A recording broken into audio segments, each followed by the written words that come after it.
Hey there. I got some changes today. I had an interview scheduled for 2 o'clock today.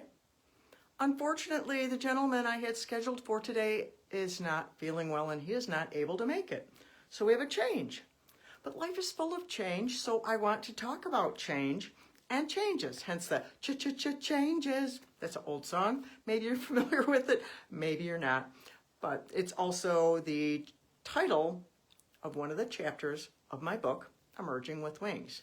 But I wanted to talk about something else I'd heard about recently, a couple of things that involved changes. Things where we think we have change and we're going to be free because of this change, and it doesn't quite go according to plan. Kind of like I was supposed to have an interview today, but it didn't go according to plan. So what am I going to do? Get upset? Nope, not anymore. There may have been a time when I was like that. We learn how to deal with change. I brought up before a book that I love. If you really struggle with change at the last minute, this is a great resource called Thrown Off Script by Mike Dominy. Excellent book, entertaining. But the thing that I heard recently was the story about a Romanian circus bear.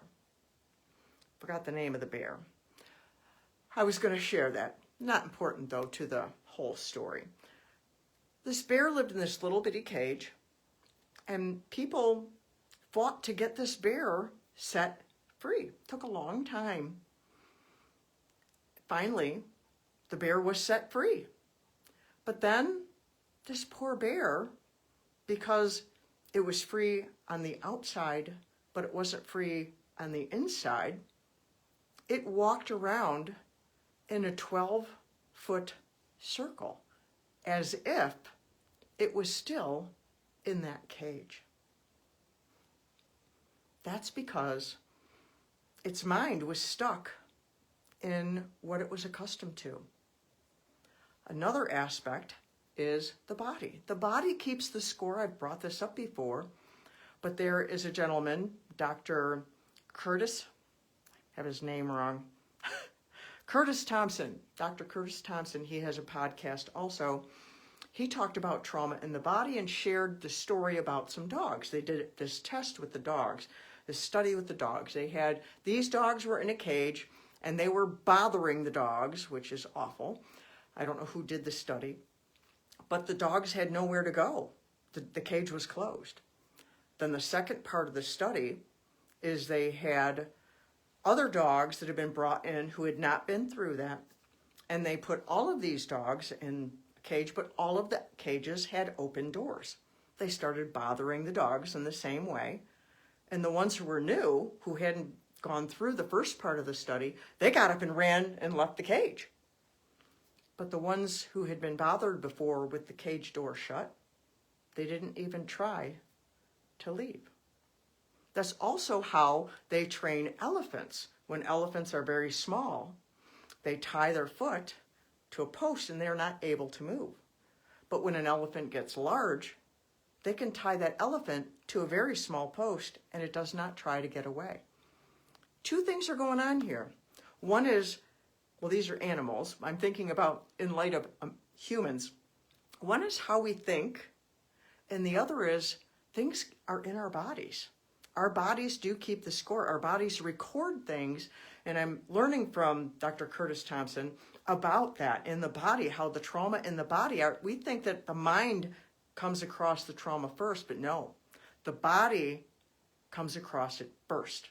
And so the body has a memory within it, and it responds in the way that it remembers, even if we change how we think. And what does that have to do with how this could help you? Two things. I was remembering how I have healed from trauma in that same way. I sat in a proverbial cage with the door open, but I didn't try to leave after a while because I had tried and I couldn't. My emotions were stuck. My body had the trauma in it and I was just trapped.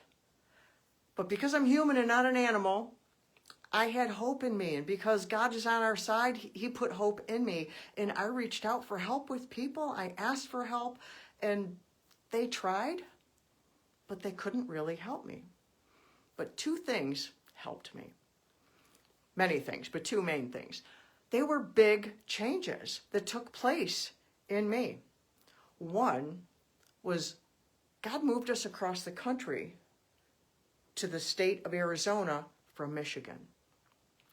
I had been a part of this church for a long time. Everything was very, very familiar.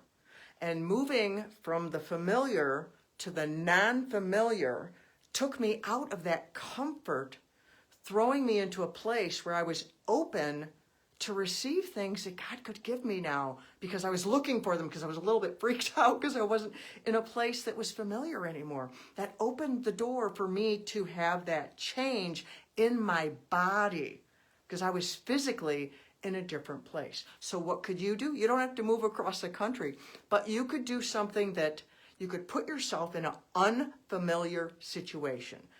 You could read something that you would never read before. You could hire a coach where you would never have done that before. You could take a step you never did before, something that is unfamiliar, something that makes you uncomfortable. And that will push you into a place where you can change how the trauma affects your body and give God the ability to heal your body. The second thing that I particularly did was I legally changed my first name, because one of my traumas involved my first name. So something you could do is, what is something you can change? What kind of trauma or situation or challenge is it that you have had a specific issue with? And what can you change about that specifically to you? So changes to get to our healed self and to live a thriving life, to live the misery, to leave the misery and start thriving. We need change. We need to institute change. We need to choose change. You need to love yourself enough to change, to want to let go of the misery, to walk out of the cage. You need to foster that desire. So I wanted to share that with you today. And that's the first thing in my book, Emerging with Wings and Changes. The first thing is, the big time change was the legal changing of my first name, Danielle. And if you haven't heard that story, hear the first episode of my podcast, Victorious Souls Podcast. It gives you the story of my name change, so you can understand how you can make changes in your life. And you don't have to be like the bear walking around in a 12-foot circle. I did things over and over and over again because they were familiar and I didn't know how to do it differently. We have to choose change. We have to embrace the change. Like I embraced doing this at 2 o'clock even though I didn't have my interviewee today, because you deserve to hear something today. You were expecting it. And I love you. And I'm Danielle Bernack from DanielleBernack.com, that lady on the internet who loves you. So I show up here so that you will know this, you will remember this, so I can remind you of this, because you matter and I want you to thrive. So till next time, I love you.